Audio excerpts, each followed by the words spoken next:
storytelling has been used for millennia to convey truth and to make complex realities accessible. Stories stretch our imagination and capture our hearts. And now, one author is inviting a new generation into the greatest story of them all. Word on Fire Ministry is releasing The Story of All Stories, a nearly 500-page Catholic storybook Bible for young hearts and minds. Award-winning author Emily Stimpson Chapman weaves together the Old and New Testaments with the wisdom of saints, popes, and church fathers, presenting salvation history as a single, coherent story of God's love for his people.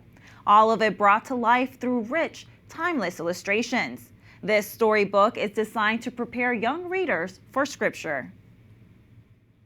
And Emily Stimpson Chapman, author of The Story of All Stories, joins us now. Emily, great to be with you. So tell us, how did this project come about? I can't claim any credit for it. It was Word on Fire's idea. They realized that there were no Catholic story Bibles on the market, and they approached me about doing it. I said no twice. So at the time they asked me, I had a 1-year-old and a 2-year-old and a 4-year-old, and I had made a commitment I wasn't going to do any big projects until my youngest was 5. That's what I was swearing I was going to do. But they persisted, and when I realized the vision of the project, I knew that it was a book I wanted in my own home, and that I would be profoundly irritated for the rest of my life if I had a book as beautiful as that in my home that I hadn't had a chance to write. So I did eventually say yes to the project. That's incredible. I'm glad you said yes. Now, you mentioned a term, Bible story. Why do you guys use that term, and how is that distinct from a Bible? Yeah, so when you talk about children's Bibles, there's like 3 categories. You have picture Bibles, which are for little kids, and they're very simplified versions of maybe 10 famous Bible stories: Noah's Ark, David and Goliath. Then you have children's Bibles, which are illustrated. They're for a little bit older children, but they're paraphrased Bibles. They just sort of paraphrase the different biblical books and move you through it. But a story Bible is just that. It is the story of the Bible. It shows you the narrative. It shows you the story God was writing from creation to Revelation, and that he's still writing now.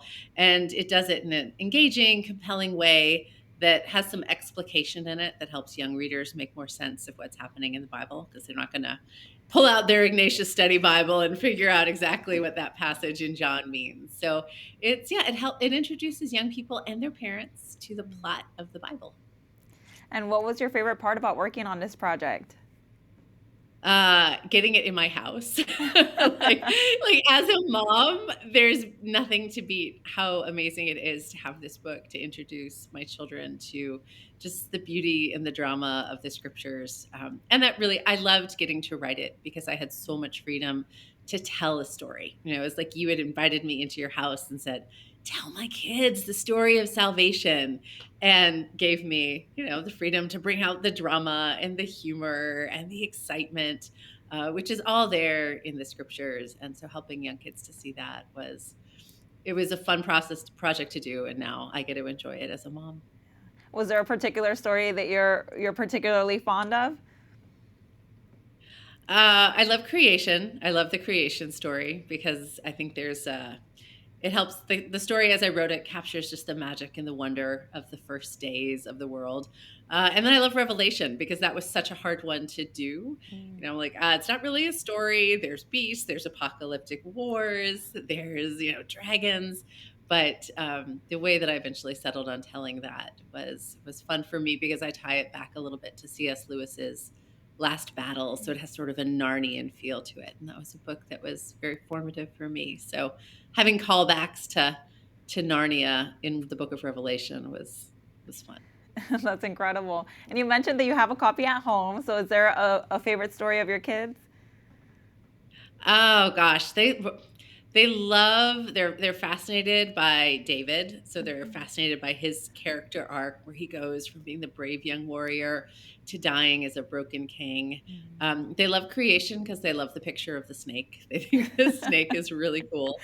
But yeah, it's fun to see them discovering it. And I'm sure as we go through it over the years, they will have different stories that they love as they get older. That's one of the fun things about this Bible is it's really written in layers. So my little kids, they're 5 and 7.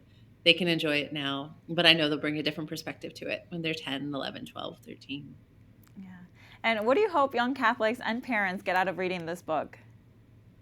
I mean, I want them to know the story of salvation, like to understand that God, through all of history, was writing a story like men write books, as Scott Hahn would say, that he had a plan. And even when it wasn't making sense, even when the Israelites were lamenting and questioning him and wishing they'd gone back to Egypt, that they're able to see God was really doing something and he was taking care of them so that when they're experiencing their desert moments and they don't understand what God is doing in their life and they feel like he's absent and not caring for them, that they can remember the story of all stories and say, no, I know God is present. And I know someday I'm going to look back on this and see what he was doing in my life. Emily Stimpson Chapman, thank you so much for being with us today. Oh, it's great to talk to you.